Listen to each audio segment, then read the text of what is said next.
안녕하십니까, 부생방의 함주원입니다. 서울시가 지난 13일날 저축 노주거 지역, 바로 재개발이 어려운 지역을 모아서 개발하는 사업을 발표를 했습니다. 바로 모아주택 개발 사업입니다. 그래서 오늘은 모아주택 개발 사업이 어떤 것인지 자세하게 알아보는 시간 갖도록 하겠습니다.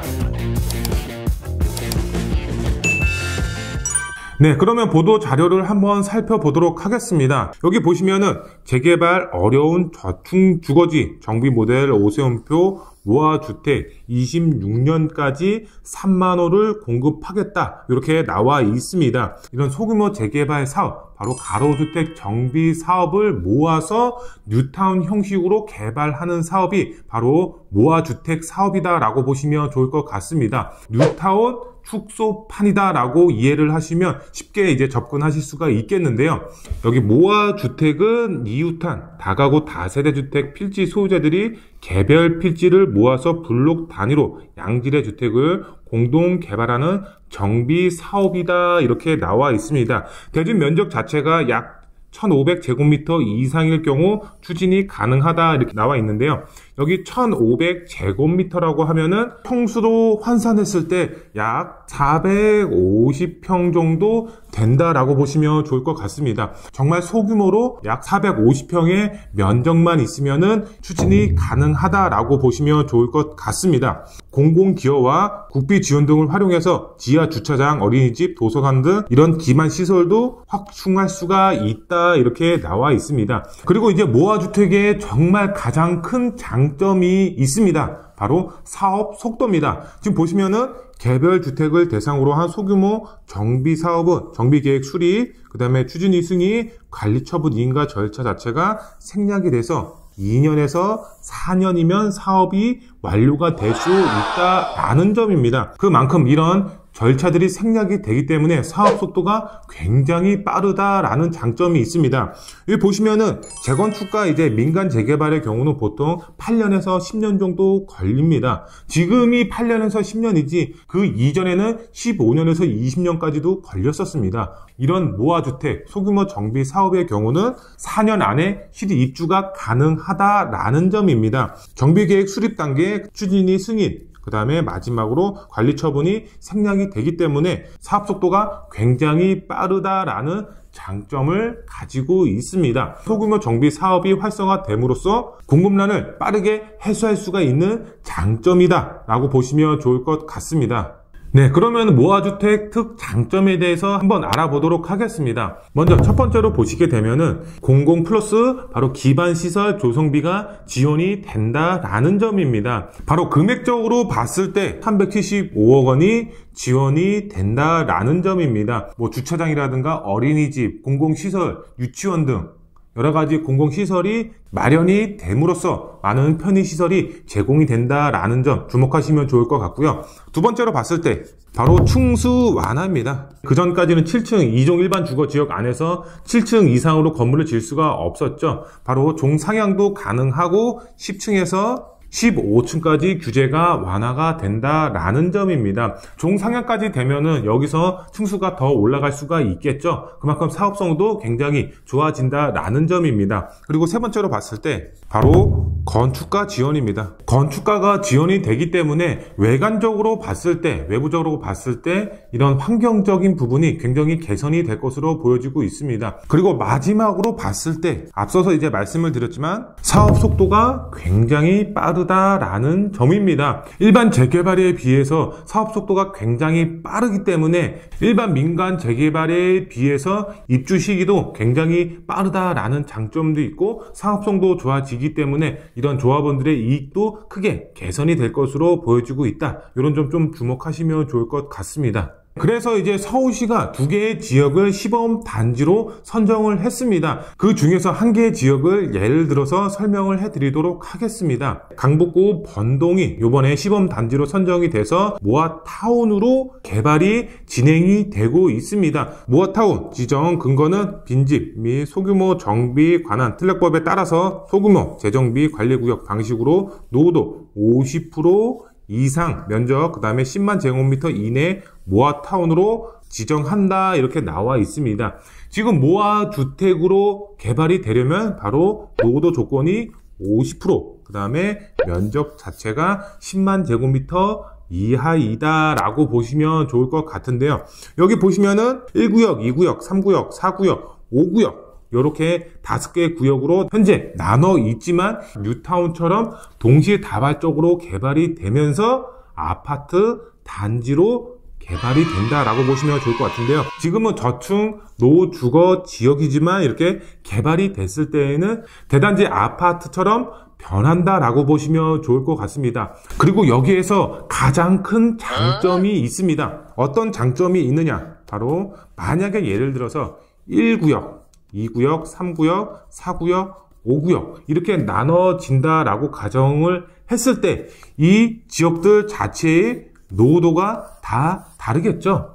어떤 지역은 노후도가 높을 수도 있고 어떤 지역은 노후도가 낮을 수도 있습니다. 하지만 노후도 기준이 50%만 충족이 가능하면은 개발을 할 수가 있습니다. 면적으로 구역으로 나눠지기 때문에 어떤 지역이 노후도가 낮다라고 하더라도 개발을 할 수가 있고 어떤 지역이 높다라고 하더라도 전체 지역으로 봤을 때 노후도를 나눠 먹을 수가 있기 때문에 개발 가능성이 그만큼 높아졌다라고 이제 이해를 하시면 좋을 것 같습니다. 네, 그러면 모아타운 사업 개요를 한번 살펴보도록 하겠습니다. 종합적으로 나와 있기 때문에 보기가 좀 편할 것으로 보여지고 있는데요. 바로 배경, 대상 지역, 지정 절차, 관리 계획 수립 내용, 그 다음에 주요 완화 사항 이렇게 나와 있습니다. 여기서 좀 중요한 내용이 이 완화 사항이 좀 중요할 것으로 보여지고 있는데 차근차근 설명을 좀 드리도록 하겠습니다. 면적 자체로 봤을 때 10만 제곱미터 미만입니다. 전체 면적입니다. 전체 면적으로 봤을 때 10만 제곱미터 이하이어야 되고요. 그 다음에 노후 건축물 자체가 50%입니다. 말 그대로 2분의 1 반은 노후가 되어 있고 반은 신축이어도 상관이 없다라는 점입니다. 말 그대로 두 집당 하나가 신축이어도 상관이 없기 때문에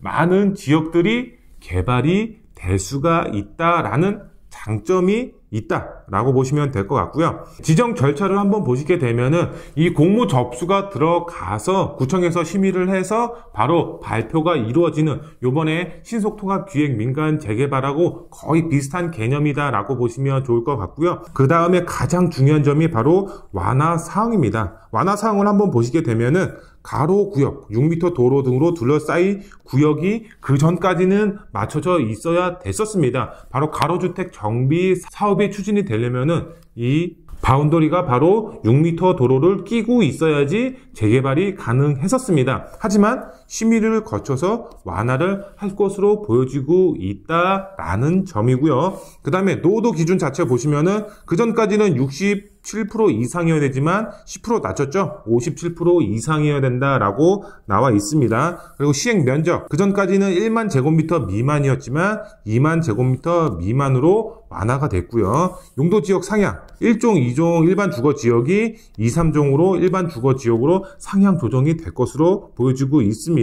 충수 완화 바로 10층 이하였지만 2종 기준으로 봤을 때는 15층까지 건물을 지을 수가 있다라는 점입니다. 3종 일반 주거 지역만 봤을 때에도 굉장히 큰 메리트가 적용이 될 것으로 보여지고 있습니다. 여기서 가장 중요한 메리트 바로 노후도 기준입니다.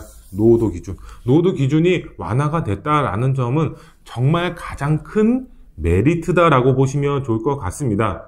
그러면은 이제 다음 화면을 좀 보시게 되면은 이 화면을 보시면 아시겠지만 바로 투기 방지 대책이 같이 나왔습니다. 보시면 이제 시는 지분 쪼개기 등 투기 세력 유입을 원천 차단하기 위해 서울시가 2021년도 공모를 통해 지정한 소규모 주택 정비 관리 지역 후보지에 대해서는 2022년도 1월 20일을 권리 산정 기준일로 고시를 하고요. 그 다음에 요번에 들어가는 지역입니다. 공모를 통해서 새롭게 선정이 되는 지역들에 대해서는 공모 결과 발표일로 권리 산정 기준일이 정해진다라는 점입니다. 우리가 신속통합이라든가 공공 재개발이라든가 공모형 재개발 사업을 보면은 바로 공모 접수일이 권리 산정 기준일이었습니다.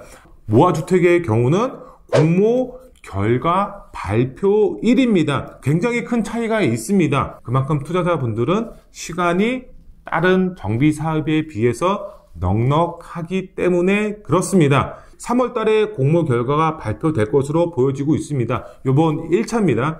그렇기 때문에 투자를 계획하시는 분들의 경우는 이런 신속 통합인지 아니면은 공공 주도형 개발 사업인지 공공 재개발인지 이런 권리 산정 기준일이 언제인지 잘 확인하셔서 투자의 전략을 세우셔야 된다라는 점 꼭 명심하시면 좋을 것 같습니다. 이렇게 많은 장점을 가지고 있는 모아주택입니다. 하지만 장점이 있으면 단점도 있겠죠. 단점은 어떤 게 있는지 알아보도록 하겠습니다. 바로 문제가 발생이 되면 해결하면서 사업을 추진을 해야 된다라는 점입니다. 이번에 모아주택 개발 사업이 처음으로 추진이 되는 사업입니다. 그만큼 지금은 2년에서 4년 정도 시간이 소요될 것으로 보여지고 있다. 이렇게 발표가 됐었지만 정작 사업이 추진이 되면 딜레이가 될 수 있다라는 점. 두 번째로 봤을 때에는 시장의 재개발 사업 방식이 너무나도 많습니다. 우리는 신속 통합으로 갔으면 좋겠다라고